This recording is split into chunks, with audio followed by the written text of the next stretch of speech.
जय भीम। देशामध्ये निवडणुका चालू आहेत आणि भारतीय जनता पार्टी ही परत या भारतामध्ये राज्य करू नये, ते निवडून येऊ नये, बहुमताने निवडून येऊ नये म्हणून आपण सर्वच जण प्रयत्न करत आहोत। आणि भारतीय जनता पार्टीची जी एनडीए आघाडी आहे त्याच्या विरोधामध्ये इंडिया आघाडी या भारतामध्ये स्थापन झालेली आहे। अनेक मोठे मोठे पक्ष आणि अनेक राज्याचे प्रादेशिक पक्ष या इंडिया आघाडीमध्ये आहेत, परंतु अनेक आंबेडकरी पक्षांना, आंबेडकर नेत्यांना इंडिया आघाडीमध्ये सामावून घेतलेलं नाहीये। संविधानप्रेमी जे लोक आहेत, जे या देशामध्ये खऱ्या अर्थाने संविधान वाचवण्यासाठी लढत आहेत, त्यांना का सहभागी करून घेतलं नाही, त्यांच्या पक्षांना का सहभागी करून घेतलं नाही। आणि चंद्रशेखर आझाद हे जे यूपीमधून नगिना लोकसभा या ठिकाणी उभा आहेत, त्यांनाही फसवलेलं इंडिया आघाडीने, त्यांनाही का फसवलं, या सर्व प्रश्नांची उत्तरे इंडिया आघाडीला देणं गरजेचं आहे। महाराष्ट्रामध्येही महाविकास आघाडी आहे, त्यांनाही वारंवार भेटीगाठी अनेक नेत्यांनी दिलेल्या आहेत, त्यांनाही सामावून घेतलेलं नाही।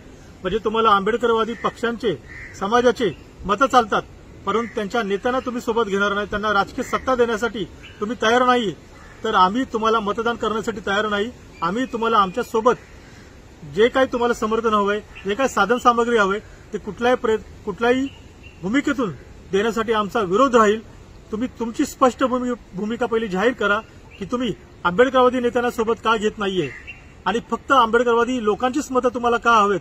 बाबासाहेबांचं नाव तुम्ही घेता, प्रत्येक इलेक्शनमध्ये घेता, प्रचारामध्ये घेता, भाषणामध्ये घेता, महापुरुषांची नावं घेता, परंतु त्याच महापुरुषांचे वारसदार तुम्हाला चालत नाही, त्यांचे पक्ष चालत नाही, आंबेडकर चळवळीमधला कार्यकर्ताही तुम्हाला चालत नाही।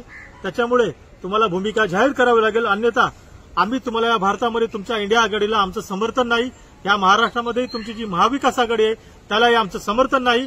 आणि जे आंबेडकरवादी लोक या महाराष्ट्रामध्ये देशामध्ये निवडणूक लढण्यासाठी अगर उभा असतील तर त्यांना आम्ही पाठिंबा देण्याच्या तयारीमध्ये आहोत। त्याच्यामुळे इंडिया आघाडीने लवकरात लवकर तुमची भूमिका जाहीर करावी, अन्यथा आम्ही तुमच्या विरोधात जाऊ। आम्ही भारतीय जनता पार्टीच्या विरोधामध्ये आहोत, पण तुम्ही पण एक नागनाथ आणि एक सापनाथ असे तुम्ही दोघांचे चेहरे आहेत, त्याच्यामुळे आम्ही तुमच्या दोघांवरही आमचा विश्वास नाही। तुम्ही तुमची भूमिका लवकर जाहीर करा, अन्यथा आम्ही आमच्या पद्धतीने या महाराष्ट्रामध्ये आणि देशामध्ये काम करू। जय भीम।